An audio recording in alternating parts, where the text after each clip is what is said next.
come here and dance your ass off and have a good time, you're saving lives.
Hello, everyone. I hope you enjoyed getting a glimpse of Wake Forest highlights from last year and are looking forward to thinking about the experiences you will have and the memories you will make when you arrive on campus in August. It is my real pleasure to welcome you to our virtual new student reception. I am Minta McNally, and I have the privilege of directing the Office of Family Engagement. I'm a Wake Forest alumna and the proud mother of 2 Wake Forest alumni. So I can identify with each of you, student and parent alike, with the feelings that you're experiencing now of anticipation, excitement, and maybe a little trepidation. Our Office of Family Engagement provides information and support to Wake Forest parents, guardians, grandparents, and family members.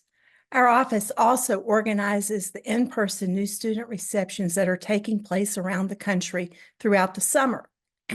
While 3 have already taken place, there are 30 more on the schedule, so we encourage you to find one in your area or even in an area you'd like to travel to and register to attend. I am joined tonight by other Wake Foresters from across campus, and it's our goal to make sure every one of you feels welcomed into the Wake Forest family. For the next hour or so, we hope you'll enjoy learning more about the transition to Wake Forest and the programs and resources that await you. Just a couple of housekeeping notes before we launch into our program. I'm asking my colleague Janelle Cunningham to share a link in the chat. Throughout tonight's program, we will cover a lot of territory. Via the chat, we are sharing a Google Doc with links to some of the things we'll be discussing. That way you can concentrate on the speakers instead of looking around for websites, which you'll have access to afterwards as needed. We are recording tonight's program where you can access it later on the new student website, which I am hoping you have bookmarked and are checking on a regular basis, as it contains a wealth of information and important deadlines. Now, to get us started, I'm delighted to introduce my colleague and a true Wake Forest treasure, Betsy Chapman. Betsy is also a graduate of Wake Forest and has just celebrated her 25th anniversary as a staff member at Wake Forest. I'll have to claim that as one of my best days when I hired Betsy. She's the Executive Director of Family Communications and, most importantly, the author of the Daily Deac, an award-winning and very popular blog which gives a glimpse each day into life at Wake Forest. So, Betsy, it's all yours. Many thanks, Minta, and thank you for taking a chance on me 25 years ago. As Minta mentioned, we're going to cover a lot of things tonight. One of the things I wanted to tell you is that we will have our chat function is not available, but our Q&A function is, and we will be able to, sorry, I'm having a puppy malfunction right now. So if you'll see the Q&A button, you can ask questions in there and we will answer them. You'll have to give us a little bit of time to do so, so be patient with our responses. But I'm going to speak just very briefly about a few best practices that will help both our students and our families get their best start at Wake Forest. So Minta mentioned the new students website, and we certainly have a lot of information there. I would point you specifically to the checklist for first-year students or transfer students, depending on which one applies to you. And there's also a checklist for families, and those will show you the dates and action items that you have, and they should be things that you're looking at regularly and making a plan to take care of. I wanted to bring one of those checklist items to your attention. There is a requirement to get your health information and immunization documentation into our Deac Health portal by July 1st. And it's important to note that as you provide that information, you can't just upload a PDF of your immunization record. You need to go in and enter the dates of each vaccine in the appropriate places in the Deac Health portal. And it's very important that you get this done by July 1st, students, because it's a key date that will help you avoid difficulties later in the summer. Also important to note that parents should not be the ones doing this, or family members. Students must log into the Deac Health portal with their own login and password. And our IS friends would want us to remind everyone that one is required not to share your login and password with anyone, even your family members who you love. As a family member, I'm the mother of a rising sophomore at NC State. I could not persuade my one and only to come to Wake Forest, and I know that there's a lot of things as parents and family members that we feel like we need to be sort of on top of.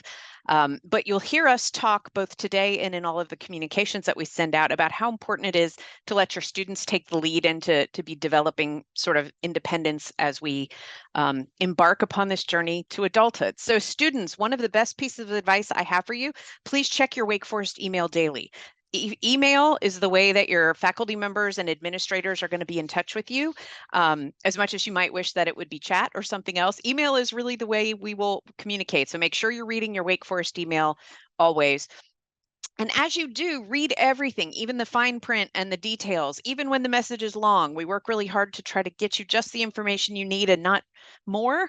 But you'll be held responsible for knowing what those details are in emails and other communications. One thing that I hope you've seen in emails from my colleague, Dr. James, who you'll hear from in a little while, is that our deadline for pre-orientation programs is coming up at the end of June to apply. So if you want to be able to meet a smaller group of incoming classmates in a shared experience around something that is meaningful to you, please do consider one of those pre-orientation programs. I'm an introvert, and the ability to work in smaller groups is always a good thing. So this can be a great way to ease into college. So if you have not thought seriously about those pre-orientation programs, registration closes on June 30th. So go ahead and act quickly if that's something that you want to do. So advice for families just starting off. The biggest piece of advice I have for you is that email is the way that we communicate with you. So please, please keep your email up to date with Wake Forest. It's very, very important. I hope you've already been receiving the messages that I'm sending out every Tuesday to our incoming families. Sometimes, despite the best of our intentions, when we hit send on an email, we don't control how individual internet service providers interpret those.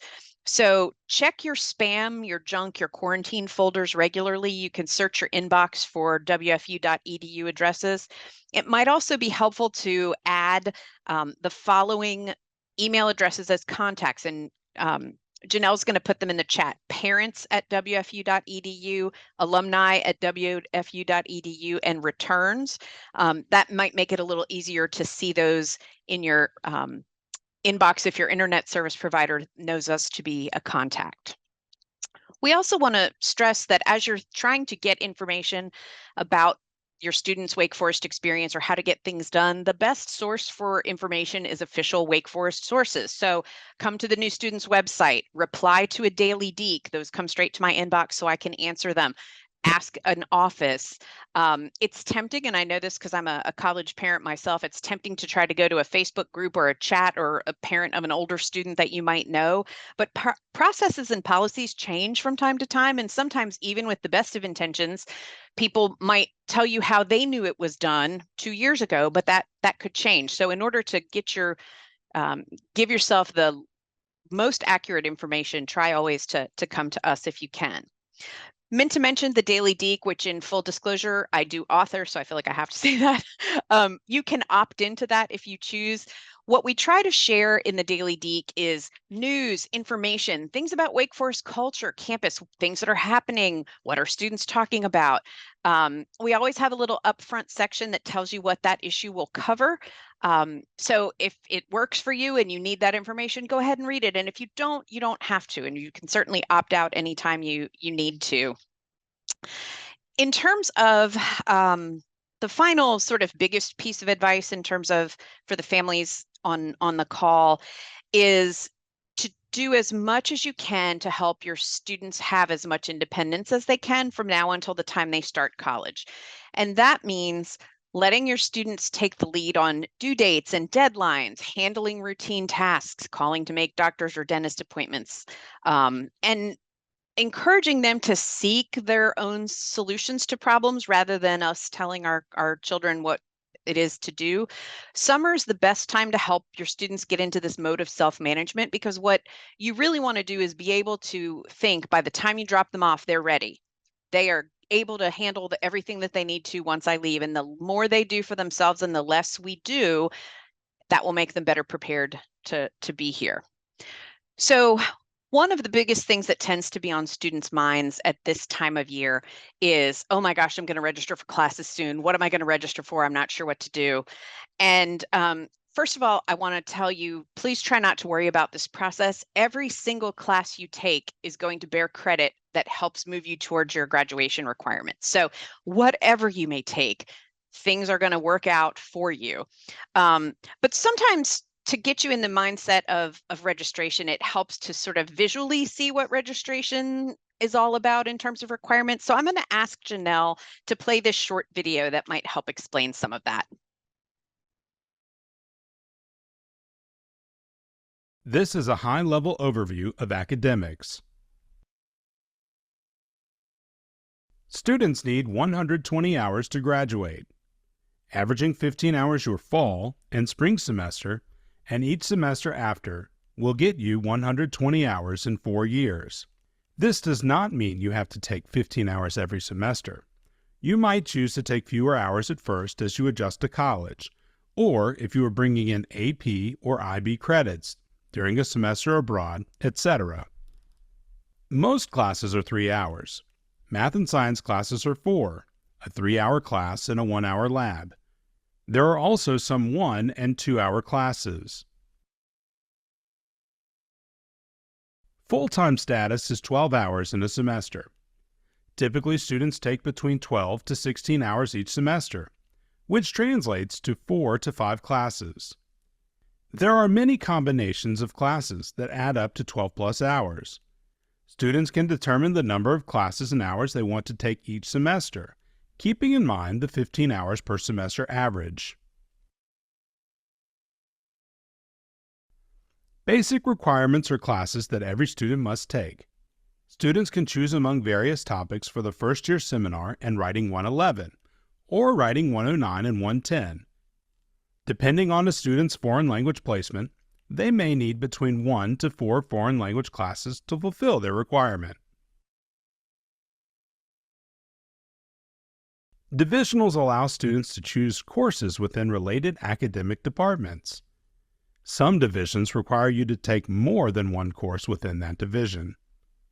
For the Humanities division, students must take 2 classes among the History, Philosophy, Religious Studies, African American Studies, and Women's Gender and Sexuality Studies departments. You cannot take 2 divisional classes from the same department. Students also have to fulfill a cultural diversity and quantitative reasoning requirement. These typically can be fulfilled via a divisional class. Note that AP or IB credits cannot be used to satisfy divisional requirements. A typical first semester schedule is 12 to 15 hours and includes a first-year seminar, FYS, or Writing 111 or 109, but not both in the same semester, a foreign language class, a divisional requirement in a subject you are interested in or a prerequisite for your major. Another divisional requirement in a subject you are interested in, or a prerequisite for your major. An elective or bonus classes. This could be another divisional or any class between 1 to 4 hours. Students do not declare their major until spring of their sophomore year, so you have plenty of time to explore your academic interests. While all students must have a major, a minor is optional. Any courses that do not fulfill specific requirements are considered electives.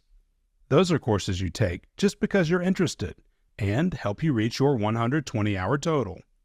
Depending on how many hours you need for your major, your minor if applicable, and to complete your foreign language basic requirement, will determine the number of elective hours you need to reach the 120-hour total. Certain majors have specific prerequisites and/or sequences in which you need to take classes. Students should visit the Planning for Registration page of the New Students website and click on Departmental Course Guides. Students interested in business or engineering majors or careers in health fields, law, and graduate school should visit the Pre-Professional Advising page of the Office of Academic Advising website. We hope this high-level overview has been a helpful introduction. We encourage students to use these resources to understand the full picture of our academic requirements.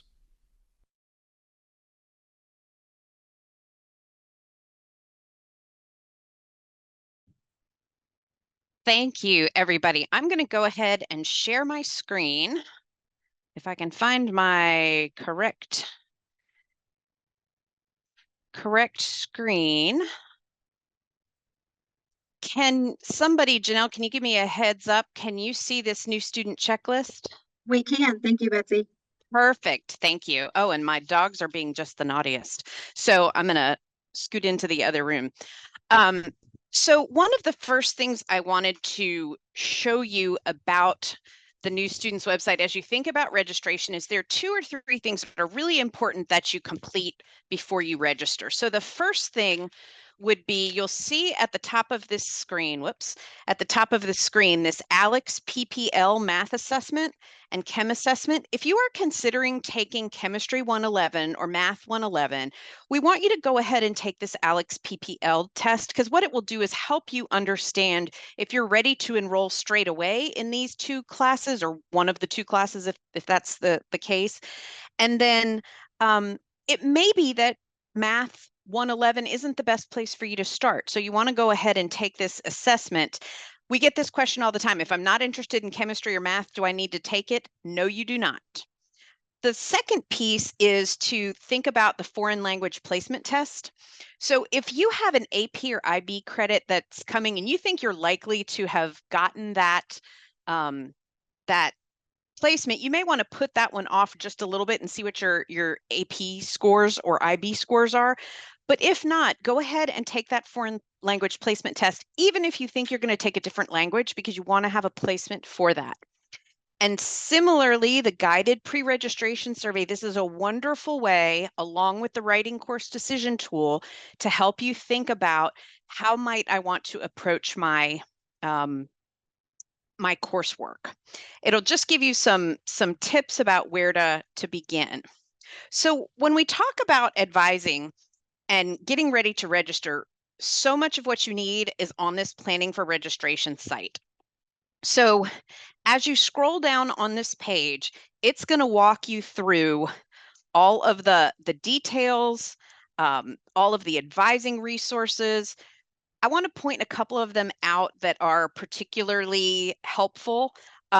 So one would be the departmental course guides that are right here. This is from our Office of Academic Advising. And if you already have a major in mind, say you think you want to major in health or exercise science, you can go out and look at their departmental course guide, and that will help you see what is the first kind of courses that I should be thinking about taking, or what are the other requirements for that major. So it's just a way to sort of know what's happening as you are considering coursework. The course completion checklist is really wonderful because this will talk about all of the various and sundry requirements that we have. And it'll show you all the courses, for example, that would qualify. So when we were talking in the video about the humanities division, everything you see right here would cover that divisional requirement. So those are two really, really important parts of that planning for registration section. So the other part that I want to draw your attention to is the actual class registration page. This is where we get into some of the mechanics of how you register. I want to point out a couple of things. We've got a job aid that'll help you find how to see curriculum requirements in Workday. We also have these step-by-step instructions that really that is the most important. This is going to tell you exactly how it is that you're going to get into Workday and find those classes. And again, sort of how and where you start. On this page, we also have some troubleshooting. So you would potentially need to call the office of the registrar if you have this sort of problem. You're concerned about your AP or IB credits. The registrar is the place on campus that officially records you and every student making progress towards their degree. Would call them for these other things, such as if you're confused about placement tests or you need guidance because all of your planned courses have filled.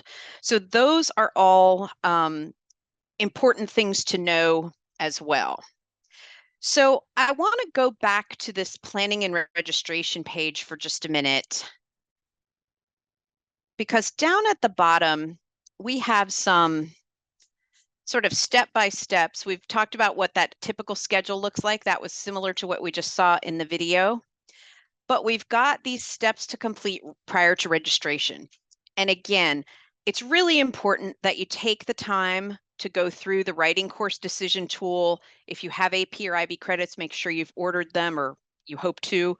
And to complete that foreign language placement test and the guided pre-registration survey, because we really want you to go into registration sort of having the best option of what might be the right places to start for some of those really key courses like your writing course or your foreign language. But I also want to reassure you of two things. One, you do not need to complete all of your basic and divisional requirements in the first semester or the first year or even the first 2 years. You're going to have time to play around. So I always sort of encourage people, think about what you like and what you're good at, and take classes that interest you. If you think you have a major in mind, you might want to play around with one or two of those courses as you start. But there's really no wrong answer, because again, everything you take is going to advance you towards your degree.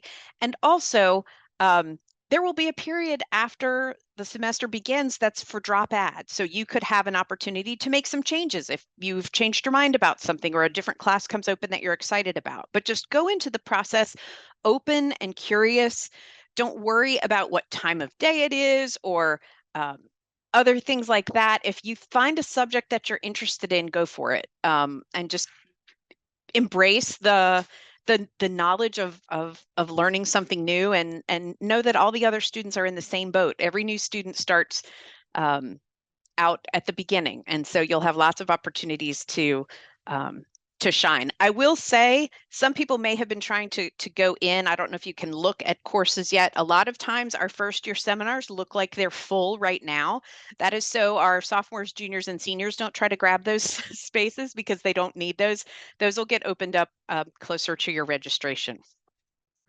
So there's lots of other good things about registration, and so much of it we've put out on this website, but I really want to give as much time as we can to our wonderful faculty and our student panelists. So I'm going to turn it over to Dr. Shay Kidd Brown right now. She's going to take us through the bulk of the rest of this program. Shay Kidd Brown is our Vice President for Campus Life. She is affectionately known as Dr. Shay by the many, many students who love her, and she has broad responsibility for the student experience. That includes everything from orientation and residential life, our chaplain's office, the dean of students, the counseling center, university police. I could go on and name a whole bunch of other offices, but she really manages a team of outstanding professionals that helps make Wake Forest a home and a place of wonderful learning for you. So Dr. Shea, take it away. Thank you, Betsy. Thank you for that generous introduction. Good evening, everyone. It is so good to see you. We have 602 people on the call, and so we're just getting ready for you to be on campus. And I know there's a little bit of time, and we don't want to rush that away, but I just hope that you can feel my energy through the screen, and I look forward to meeting each of you in person.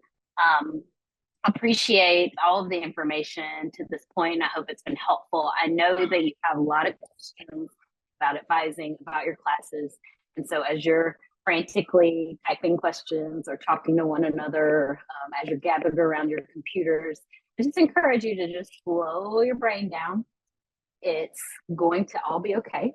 We're going to provide you with all the resources that you need when you need them. And when you don't have right answers, that's the purpose of tonight, is you're going to have a wealth of people who are part of your community now that you can reach out to. And so I just wanted to say that because I know that it is a lot of information.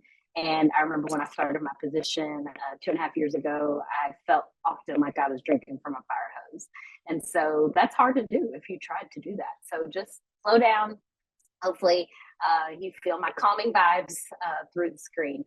So as Betsy mentioned, students call me Dr. Shea, and my role is Vice President for Campus Life. So I serve as an institutional leader. I'm a member of our executive team on campus. And so I'm not only extending a warm welcome from Campus Life, but really the university as a whole. And as I said, I began my position 2.5 years ago. So this fall, I will be a junior. So I'm not that far ahead of you. I'm still learning every single day. And I'm delighted to introduce myself to you. I'll be a resource throughout your entire experience, along with my talented team that you'll meet in just a second. And many of you may ask, what is Campus Life and what does it do? And Betsy generously rattled off a whole list. The way I've come to describe what we do is really our purpose is to cultivate a transformative student experience. So you're getting a transformative academic experience through the formal classroom, but we take that a step further and think of the whole campus as a classroom. So this is a place where you will matter and you will belong and you will thrive. And really think about, I know each of you know about our motto, Pro Humanitate, and so we really want to help you develop the tools to live that out. So from residence halls to safety and security to student organizations to your health and your well-being, we really see ourselves as the heartbeat of campus. Students, I encourage you to follow my personal Instagram handle, which is Shea Kid Brown. It's just my name, as well as Campus Life, which is WFU Campus Life. And family members, some of you are really far away. So sometimes you're going to want to know what is actually happening on campus. So these two handles are really great places on Instagram, particularly for you to see what's happening on our campus. So that's a little bit of an introduction of who I am and what we do, but now we're going to add some texture to that. So I am joined by some esteemed colleagues. So they're going to appear one at a time. So I'll turn it over to them for a brief introduction, really just to share their name and their role on campus. And then I'm going to ask them a few questions. So I'll start with Dr. Matt Clifford.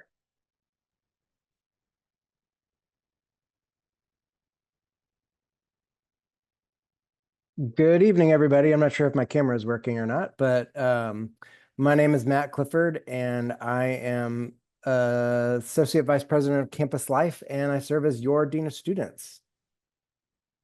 Yes, and your camera is not working, Matt, so hopefully we can get that figured out, that your audio is coming through. There you are. Okay, next we have Dr. Marianne Majuka. Hello, everyone. Good evening. My name is Marianne Majuka. I serve as Assistant Vice President for Campus Life and also the Executive Director of our Office for Civic and Community Engagement. Thank you, Marianne. And next we have Ashley Hawkins Parham. Hi, everyone. My camera is on pause. I think the host will allow me to turn it on in just a second. But my name is Ashley Hawkins Parham. I use she, her pronouns, and I'm the Director of Wellbeing here at Wake Forest University. Okay, hopefully we'll get to see your smiling face there you are in just a moment.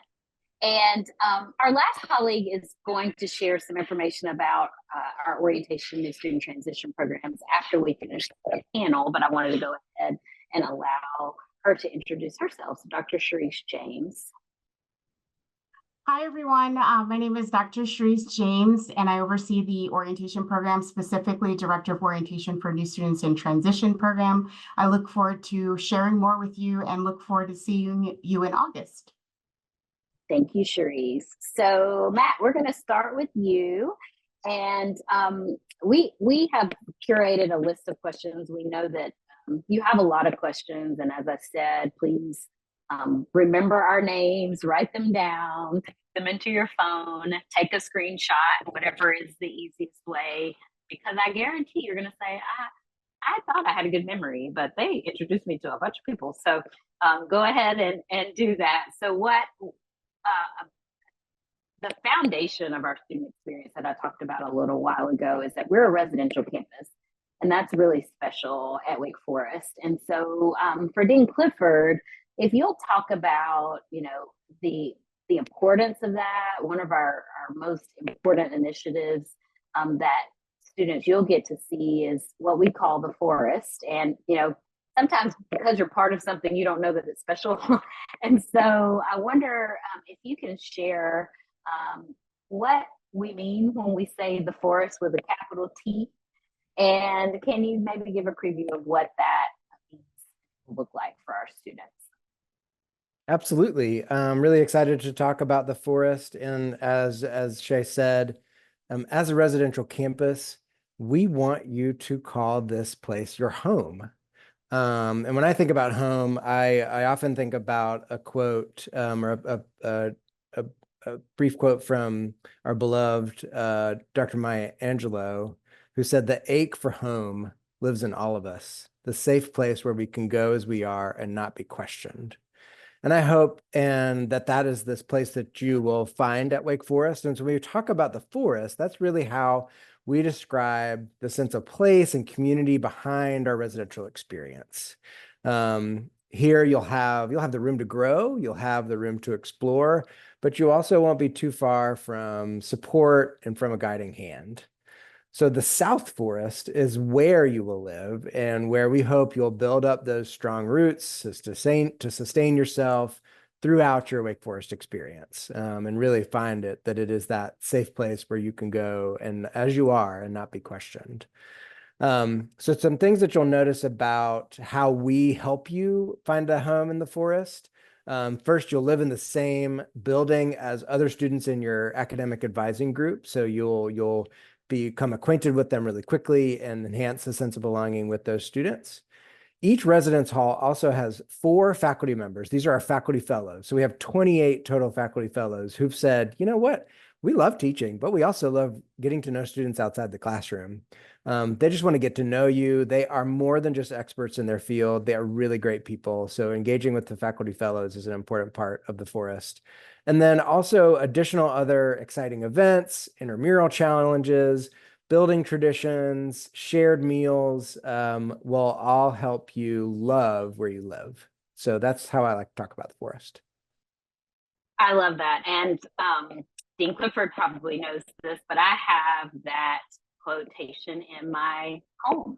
So when people walk into my home, when I became a member of this community, I loved Dr. Angelo for many, many years, probably like many of you. And so I love that he used that because I think it's what we all want. And that's certainly our aspiration as our campus. Just one, I know we talked broadly about the residential experience, going back to kind of the questions that many of you probably have. You're like, this whole forest thing sounds great. And who's my roommate? And when am I going to know where I'm going to live? And so will you just give them a taste of that timeline and when they can expect to hear from us as it relates to that? I figured this would come up.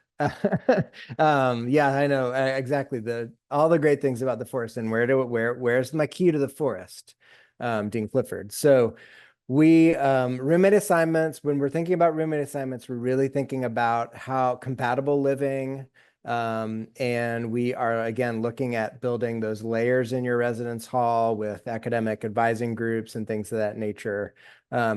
Those will, and we really take great care to build those layers, one layer at a time, and make sure that we're really thoughtful about residence hall assignments. I would expect those in late July, which means a little bit more waiting, but I expect those in late July. Thank you, Dr. James. Yes, and you know, we will tell you again everything that you need. I remind people, and I'll remind you later because you'll see me again. We have things like Target, so you do not have to bring everything with you either. Once we get to that point, we have those stores here, and so you can take care of that once we get a little bit closer. So just calm on down. So thank you, Dean Clifford, for really helping us set the tone and understand the forest and what that means, and also some of those logistical pieces. I know something else that's on your minds is being well. You know, I talked about in our introduction that we want our students to thrive. And so you'll hear us talk about well-being. We normalize asking for help and what that means and what it means to be connected to resources. There's a lot of noise, a lot of chaos in the world, and it means that there are concerns about mental health and well-being, and you're going to hear us talk about that. We don't shy away from that, and so I would ask Dr. Ashley Hawkins Parham to talk to us about care and well-being, and specifically, at least as a start, will you talk about what do we mean by student care and well-being, and what are some of the ways that we support students, particularly We Are Awake, and what maybe some things they should be looking out for as they join our community. Absolutely, Dr. Shea. Thanks so much for the introduction. So when we talk about care here at Wake Forest, we're really thinking about how you're coming into Wake as a student, but you are a whole human being. And so we are thinking about the various dimensions of your well-being from the second that you set foot into the forest, right? And one of the really amazing campaigns and initiatives that we are working with directly right now, there's a lot that I could talk about, but what I want to share with you specifically today is, as Dr. Shea said, our We Are Awake campaign, which is really about creating a consciousness of care. It's about understanding what distress looks like in our community. It's about feeling okay checking on each other. And when we check on each other, knowing what resources are available to us. You've already heard a little bit here and there, but you are probably about to enter into a space with the most resources you could possibly ever access in your life. And so we want you to learn about them and feel comfortable with them and know that there are human beings like each one of us behind each one of those resources. And so it's about learning those effective responses when mental health concerns arise, right? So it's about knowing what it looks like, knowing how to talk about it, and knowing where to go. And some of the ways and the things that you could be on the lookout for as you're joining our community include Care 101 trainings, which are available for students, and they're also separately available for faculty and staff so that we can serve and create this consciousness of care both for our students directly, but also among ourselves so that we are all doing well, right? And so that we are being our best selves to help you be your best self. And so those Care 101 trainings, we have a group of students called Wellbeing Ambassadors who are trained to facilitate these Care 101 trainings about mental health, right? So you're learning from your peers. You're learning from folks who are second years, third years, and fourth years who have lived Wake, who care very much about your mental health and well-being, and who have stepped up to the plate to learn how to facilitate those conversations and those skill building opportunities and share them with you. So Wellbeing Ambassadors is something to be on the lookout for. Care 101 is something to be on the lookout for. And really anything, which I know you'll see some of the green hearts, the we branding, it's WE, we, as a little shorthand for We Are Wake. anything that you see that has "we" on it, that is a beautiful little green heart, is really showing you that this is a safe space to care for your mental health and well-being. It's showing you it might be an event that's there to talk about and connect to resources around some component related to well-being.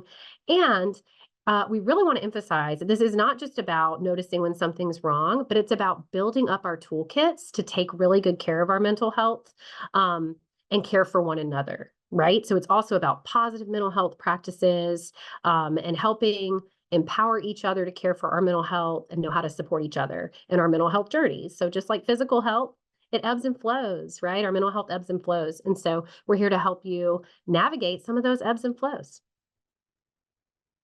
Thank you. And I will just add, we have so many resources. We have a counseling center that is fully staffed with a really talented team. We have a 24/7 phone number of families that you can access if you're concerned about your student while they're here. And you'll hear more about this when you're here in person for New Deac Week. So this won't be the last time, but we want you to for sure know that you have those supports. I'm going to now turn to, so we talked about housing, we've talked about your whole person, and we really value the whole person. We also know, what is the student experience Dr. Shea talked about? I'm so glad you asked.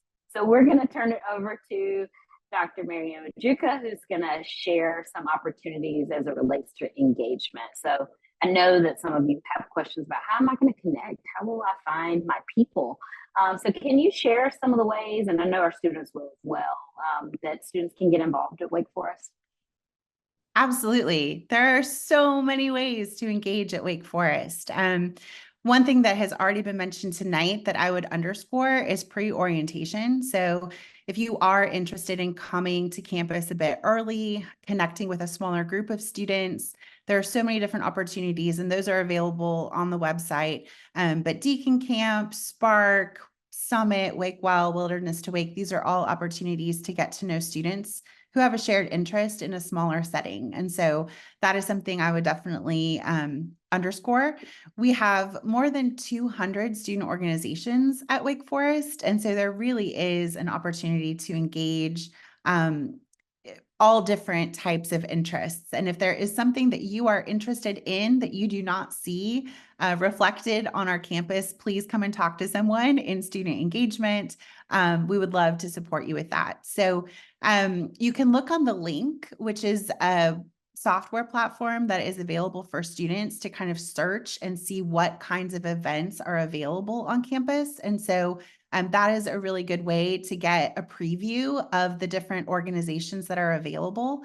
And then following up on that, once you are on campus, on September 3rd, everyone write that down, September 3rd, there is a involvement fair that is a wonderful event. It's an opportunity for students to share about their student organizations, performance groups, intramurals, club sports. And so that is a chance for you to talk to other students who are engaged and think about what you might want to get involved with. I would also encourage everyone here to participate in some of our big campus traditions. We have on our campus some very beloved campus traditions that bring the entire community together. And in the fall, one of those is Hit the Bricks, which is something that I personally just love. It's a day that everyone comes together to raise money for the Brian Piccolo Cancer Research Fund. That is a fund that Wake Foresters have supported for close to 25 years and raised almost $6 million to support cancer research. So that's something that really helps to bring everyone together and think about our motto, putting that into action. Campus Life will share bucket list items throughout the year that Hit the Bricks is one example, but Love Feast, Wake and Shake, Project Pumpkin, these are all examples of things that we're saying, you know, this is something you might want to pay attention to. It's happening on our campus. It brings a cross-section of students together. So you'll learn more about those on social media. We also have, as Dr. Shea said earlier, Our university motto, Pro Humanitate, is such an important part of our campus culture. And we have an office on our campus called the Office of Civic and Community Engagement, which facilitates opportunities for community engagement, philanthropy, advocacy efforts, and this year, especially important, election engagement. And so if you have questions about how to register to vote or how to think about civic engagement opportunities, the Office of Civic and Community Engagement would be a really wonderful resource for you. The other thing I'll just share is that we have so many opportunities to connect with dialogue programs, and we'll be offering those throughout the year. So if you're wanting to connect with other students who are interested around a specific topic, that is a really good way to get plugged in and meet other students. So those are just a few opportunities, but please know that the Office of Student Engagement, Fraternity and Sorority Life, the Office of Civic and Community Engagement, we are all here to support you and would love to meet you in the fall. Such a great recap in such a short amount of time. That is hard because there's so much students that you have an opportunity to do. And so I'm thrilled to see you all jump in and get involved and get excited about being here. So thank you, Mary Ann, for that overview. Now I just want to extend gratitude to my colleagues. It's such a great opportunity that I get to work with these talented professionals each day. And so I appreciate each of you being here to be a part of this experience. And you'll see, as I've mentioned before, each of us in 3D in just a few short months.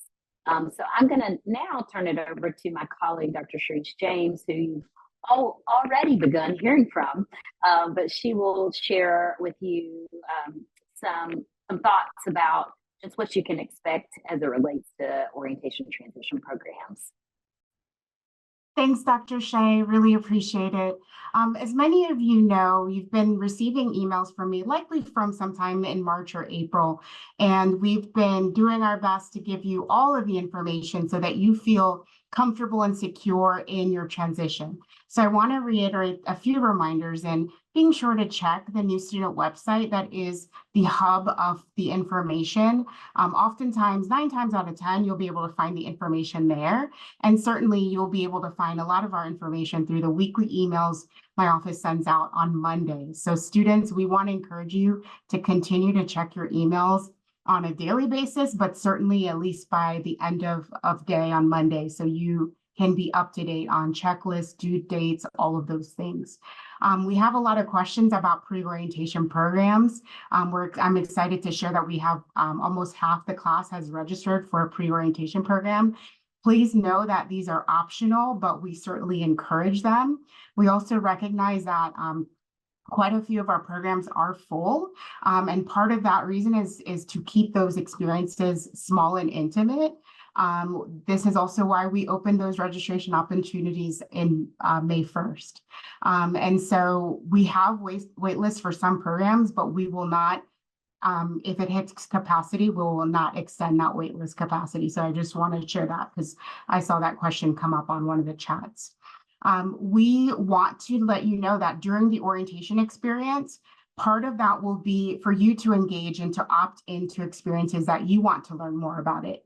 So for example, we'll have 5 or 6 different required experiences that you will have to go through, but certainly lots of opportunities for you to connect with the offices and the resources available on campus.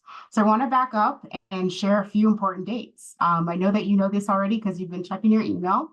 August 21st is our official move-in for everyone. If you are participating in a pre-orientation program, you will move in on either the 16th or the 17th, and more information will be shared with you at early July about specific moving instructions. The August 21st, everyone else moves in. Our parents and families, we will have orientation experiences for you as well on the 21st and the 22nd. You'll have the opportunity to transition and move away from campus on that Friday morning or late Thursday. but certainly your students will be going through experiences with our campus community to welcome them to the university. So we're really excited to have you here on campus. I know we're short on time, but I certainly wanted to give you quick hits about important dates, times, all of these pieces. We plan to have a draft schedule out to you by the end of June for you to have a sense of what will be happening in those couple days. And then our orientation app will launch in July. Don't worry, you'll hear all about it via social media, communication, all of that. And we're really excited to have you here. Thanks so much, Shay. Great. Thank you, Dr. James. And she and her team are working feverishly to get everything done. And we're just so excited to have that as part. Your orientation experience is really important as you begin to build those connections. So we're looking forward to that aspect of the program or of your experience. So we don't want to make you wait any longer for the main event, who are students who are actually doing this thing. Like, we love to talk about it, and we've worked in higher ed for a long time. We fancy ourselves as knowing a little bit, but the students who are actually taking the courses, experiencing Wake Forest right now are the true experts. So I'm excited for you to hear from our students. So we're going to transition to the student panel. And so students, you can come on, transition on, turn your cameras on, and I'll have you introduce yourselves one by one. Thank you so much for being here. Our students are all over the place, so they can tell you where home is for them and where they physically are as well, in case those are different. And so I would ask you to introduce yourself, your name, your class here, your major, if you have chosen one. I think each of you have. And again, hometown and where you physically are right now. So Matthew, we'll start with you. Hey everyone, my name's Matthew Fashim. I'm from New Jersey originally, but I'm currently in Nashville right now. I'm a business enterprise management major, within the business school, a psychology minor. Did you want what we were involved in Dr. Shea? I'm gonna ask you a little later. So all right, keep well, that that's one me. because we'll want to know. Thank you, Matthew. All right, Hannah. Hi, I'm Hannah Ellerow. I'm a rising senior majoring in sociology with minors in politics and international affairs and communications. And right now I'm at home in Cincinnati, Ohio. Excellent. Thank you, Hannah. And Grace.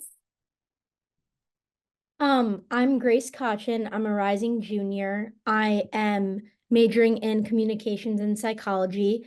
I am from Irvington, New York, but I'm currently in Nantucket, Massachusetts. Very good. Thank you, Grace. And Lindsay. Hi, everyone. I'm Lindsay Kotarski. I'm going to be a senior this fall. I'm majoring in biochemistry and molecular biology and psychology as well. And I'm at home in Fairfax County, Virginia. Excellent. I always love hearing our student introductions because of the interdisciplinarity is really important at Wake Forest. So we want you to be curious when you first come. So we're not going to ask you to declare a major until your sophomore year. And then you get to combine very interesting things like biochemistry and molecular biology and psychology all at once. And so that's really common.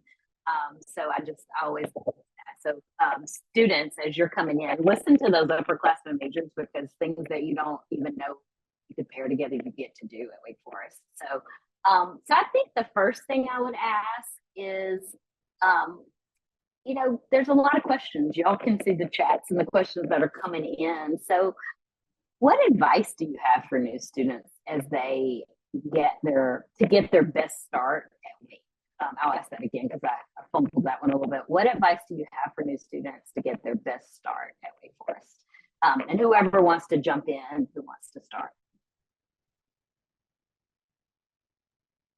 Yeah, I'm happy to start. I think the biggest thing to think about as a student is to just have an open mind and physically and mentally kind of have an open door. What that is, wherever you're living on campus or wherever you are, like, leave your door open, always be willing to go talk to other people, learn new things, go in a study area that you don't normally go to, go eat dinner with people you've never had before, and just get involved. We touched on it before earlier in this call, but there's so many things, on this campus going on. Find what you're passionate about, because there's certainly so many people that are passionate about the same exact things. And you'll learn things about yourself that you didn't know. So have an open mind, keep an open door, and just be excited about what you're doing. Love that. Open mind, open door. I feel like we need that on a t-shirt, Matthew. Other thoughts?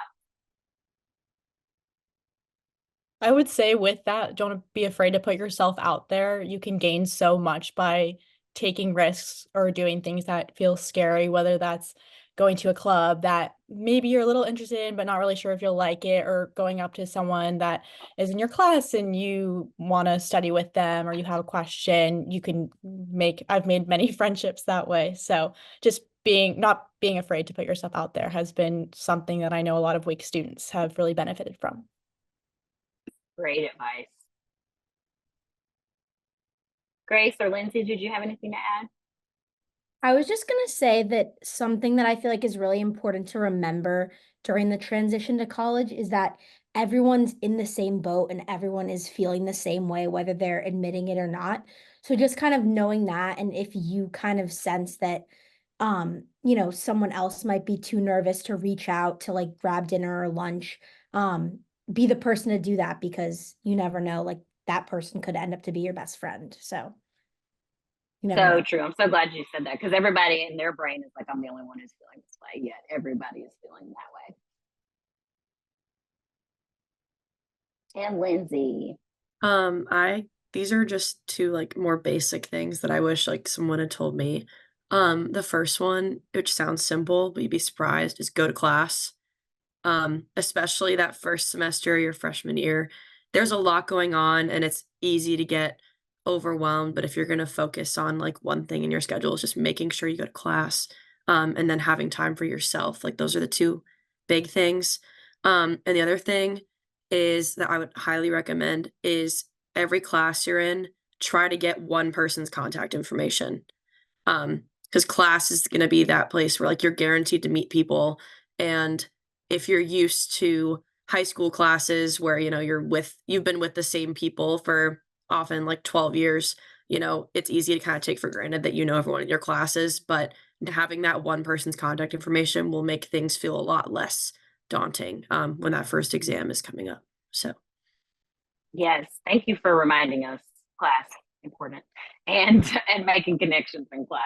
So Matthew, this is getting back at your question and introduction. So community is really important. We talk about the college, the campus community. We use that word a lot. So I'm curious, and this is probably one that each of you could answer.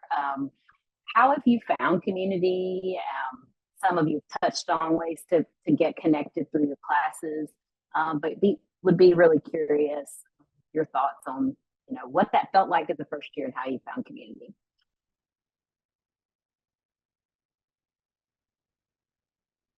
I'm happy to go first. Again, with it, as I said, just putting yourself out there is obviously an easy thing to say, but I think harder to do. So definitely take note of, being intentional of doing that. And again, we talked about it earlier on the call with the bigger events around campus. There's so many things going on, from Hit the Bricks, which I've obviously learned more about, to way smaller events just spread around campus. Take the time to talk to those people who are running it, and learning something there too. And then there's so many student organizations. I know a couple of us are involved in Greek life. I am myself. But then on top of that, other clubs, a pickleball club or intramural sports, or so many different things going on campus that, again, you don't know if you'd ever enjoy until you really put yourself out there. So if I have any advice, and if there's anything I wish I did even more of in the beginning, was just going out and finding new things to do and talking to new people. Great, thank you. Anyone else want to share how they found community?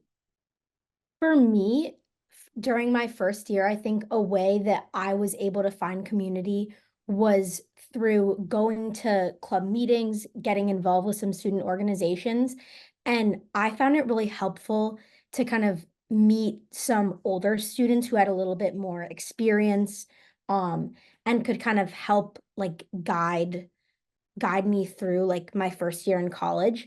And I think that was a really great way to kind of feel a little bit more comfortable knowing that there were people that had been through the same thing. But also intramural sports is one of the things that I got involved with when I was a first year student. And I thought it was really great because it's like I had one friend who asked to join the team, and then it was kind of like I was meeting a lot of different people that I didn't know otherwise. So that was really great.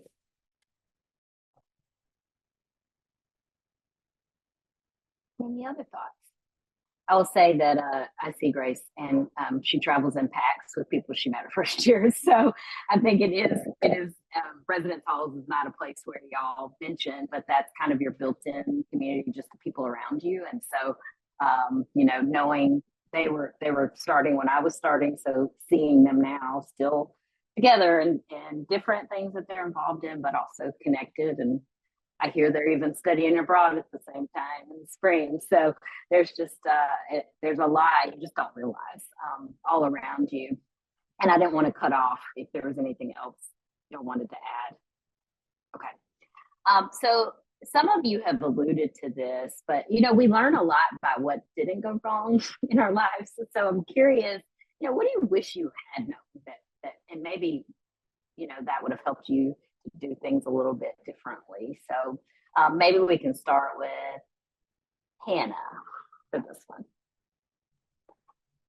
I think one thing that I definitely didn't take as much advantage of my first year as I should have was office hours, which sounds kind of interesting, but you can create such like meaningful relationships with your professors and they want to help you. It can feel kind of scary where I went to a small high school, so being in a like 45 person lecture class was a bit unusual for me, so I wasn't exactly sure how to make that relationship with my professor. But office hours, I've learned now going into my senior year, it's such a good way not to only get help with things in the class, but to also get to know your professor on a person-to-person level. That's great. And I appreciated you saying too, like, you don't really always know how to break in with a professor, but it's like, it's helpful to do it. And for those of you who let's say office hours, your professors on their syllabi generally or a first day of class, they'll reiterate this, but they just have time that they're going to be in their office and you can stop by and ask your questions. So that's what Hannah was referring to. Other lessons learned, things you would do differently. I would say be number one, like being less hard on myself for mistakes or like, chances are your first exam may not go the way you want it to. And just kind of understanding that everyone's in the same boat. And also understanding that the way that you study in college is going to be different than when you were in high school. All like Wake students as a collective are very achievement driven coming into college, and we're all used to succeeding. And some people have to study more than others. Like I personally didn't think I had to study that much in high school, but then I got to Wake and got my first C and I was like, oh, here we go. But just understanding that that's a normal thing and being ready to kind of experiment and see what works for you. And then also that's another great thing you can gain from office hours. Like if you're in a new subject you don't know how to study for, like I came into college and had never taken a psych class before, and you have to study, but you kind of have to do a lot of memorization. So going into office hours and asking what the professor recommends can be very helpful to build off what Hannah was saying. Yeah. And I just want to say, I appreciate you saying you got your first C. Like, let's normalize that. You're here to tell about it. You're smiling. All is well. Lots was learned. So, you will survive calculus, I promise. It will all be okay. Anyone else?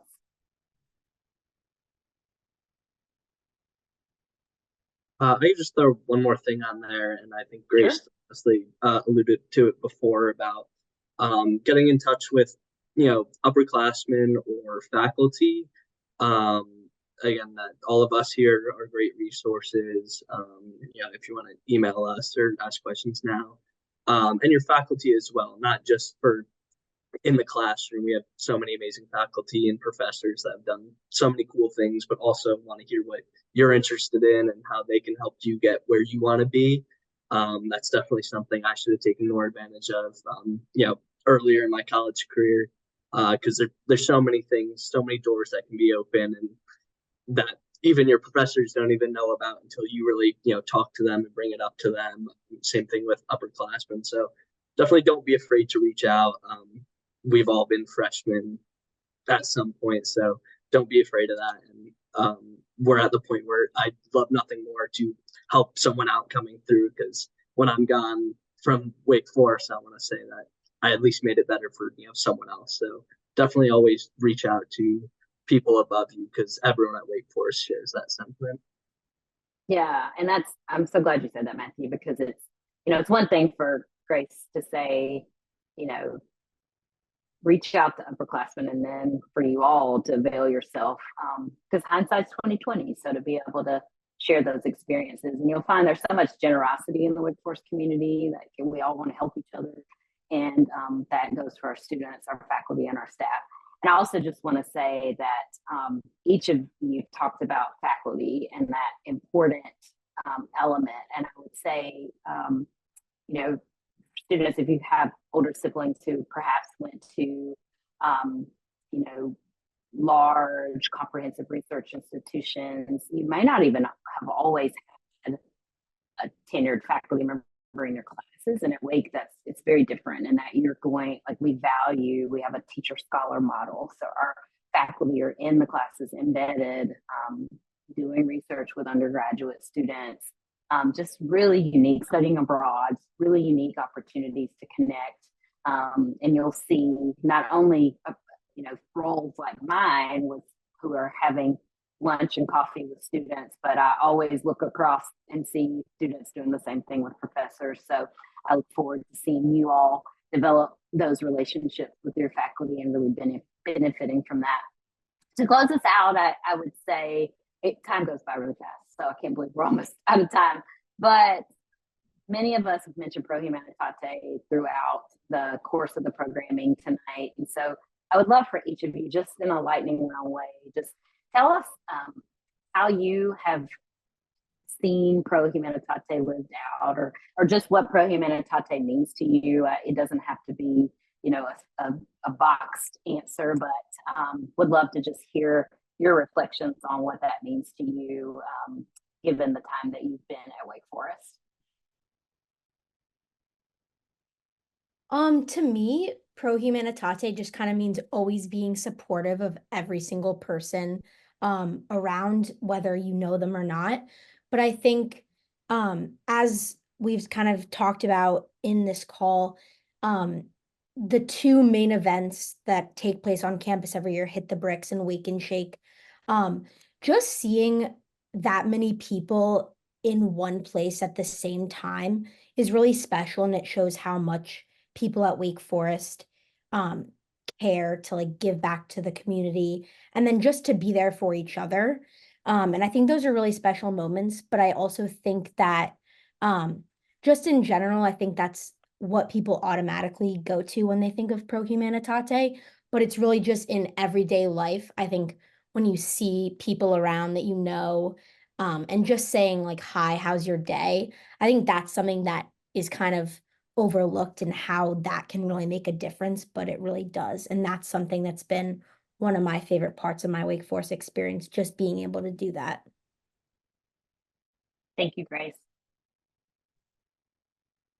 I would say for me, Pro Humanitate means both being in community and serving community. We're so lucky at Wake to have such a close, tight-knit community that I think it's really meaningful when we can work together to serve causes that are bigger than ourselves, like with Marianne touched on the elections and voter registration, and when we can kind of look bigger than just our campus and how our campus fits into a wider landscape.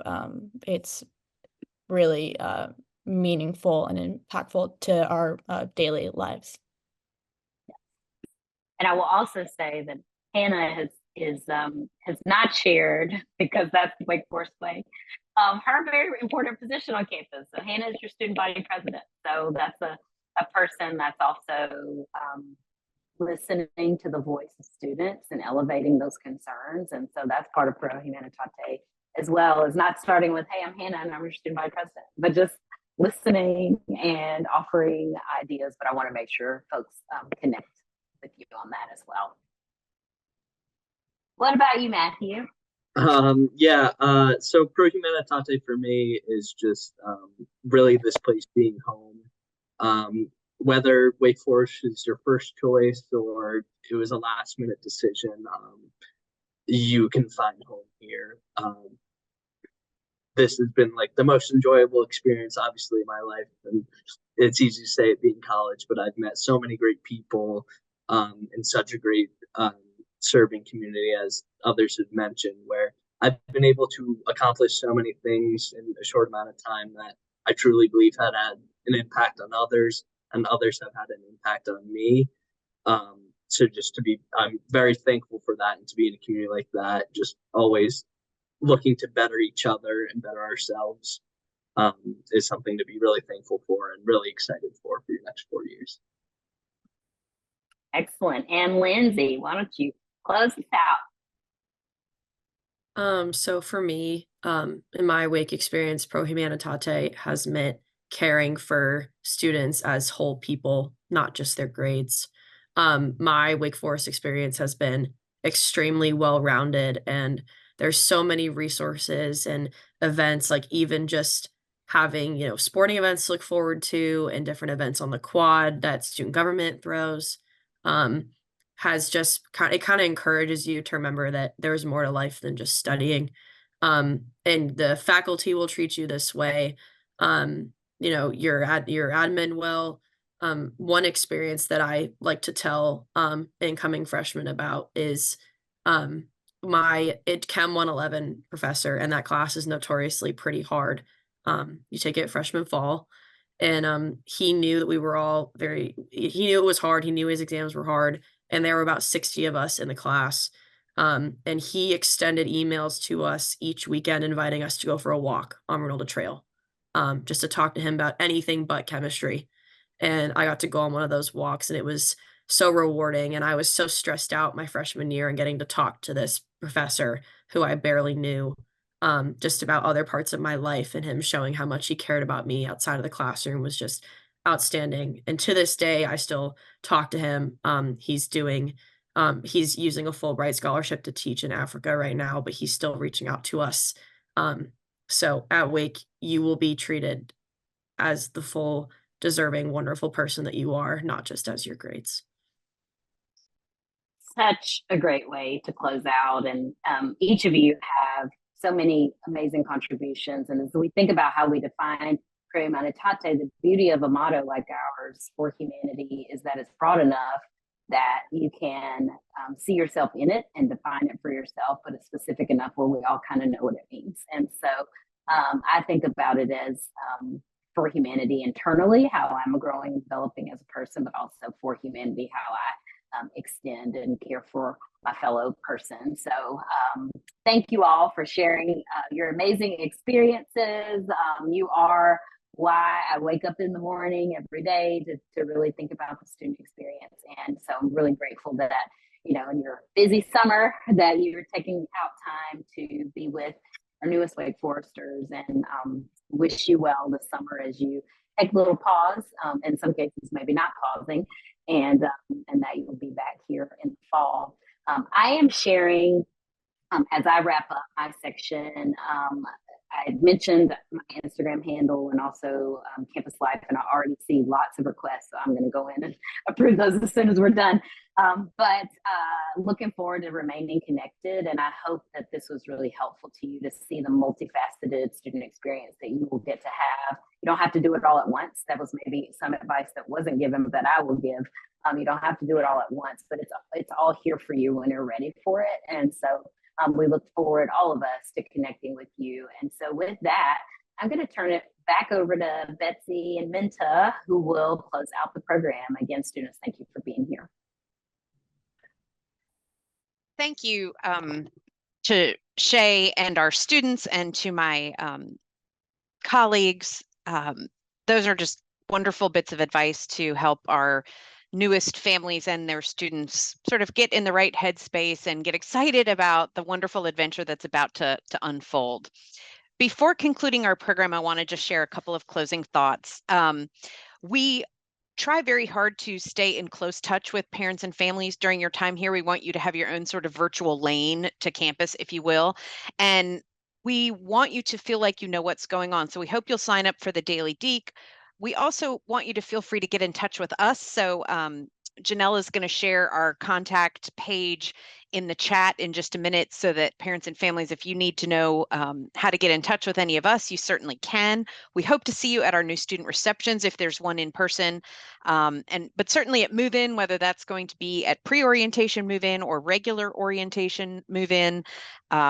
We will be working with our colleagues that plan Family Weekend. That is going to be September 27th to 29th. So we certainly hope that you'll sign up for that if you can. Registration for the Family Weekend events will start to go live on July 10th, but you can buy football tickets now, and Janelle will be putting those in the chat as well. So we're going to conclude our portion of this reception with some folks who are very excited to welcome you to Wake Forest. So thank you to everyone who's been here tonight, both our panelists and our families and students. And Janelle, I'll let you take it away. Hello, and welcome to Wake Forest University. Hi, everyone. Welcome, everybody. Hello, incoming students. Hello, welcome to Wake Forest. I am so excited to welcome you. This is an incredibly special place. You have earned this right to come here. You're ready to embrace the distinctive Wake Forest experience. New Deacs. I can't wait to welcome you to the very best university in the land. As you prepare to be here, I look forward to connecting with you. Our role in campus life is to help you feel connected, to help you know that you matter and belong, and to learn more about who you are as a student here as we uphold truly what it means to be a Demon Deacon. You're going to have an incredible education, you're going to meet incredible people, and you're going to be able to become a leader of character who makes a difference in the world. We want to help you find the kinds of things that are interesting to you and figure out how you want to build a path to get there. We're located right in the heart of campus in Rinalda Hall. If you want to figure out how to do everything and still graduate in 4 years, our office is the one that you want to visit. We've got everything you need, from intramural sports, club sports, fitness, aquatics, outdoor pursuits, and obviously a state-of-the-art well-being center. My job is to support the first generation students here, making sure that they get access to everything that Wake Forest has to offer. I represent the Office of Diversity and Inclusion, which means I represent 3 centers on our campus: the Intercultural Center, the Women's Center, and the LGBTQ+ Center. We aim to make this a more equitable, a more inclusive, and frankly, just a better campus. Welcome to Wake Forest. We are so glad that you are here. We look forward to meeting you and greeting you. I am the director for our Center for Immigration Services and Support. We are the office that provides visa and immigration support for our international population here at Wake Forest University. So if you didn't know, you have access to the world right here on campus. So we invite you to come and be a part of our family as we create a Wake Forest that is more welcoming and peaceful and just. Lots of things are going to happen for you in the next 4 years as you begin this journey. We are here for you, just to talk about the small things or to explore the big things. Here at Wake Forest, the University Police Department, it is a 24/7 department. Our motto here is we are here for you. Just know, parents out there, your kids will be safe in our hands. We're here to make sure that students and families feel welcome and connected and engaged with the Wake Forest community during your time here. Welcome to Wake. We're just very glad you're coming our way. Welcome to the Forest. See you soon. We can't wait to see you. Can't wait to meet you. Welcome to the Wake Forest family, and Go Deacs!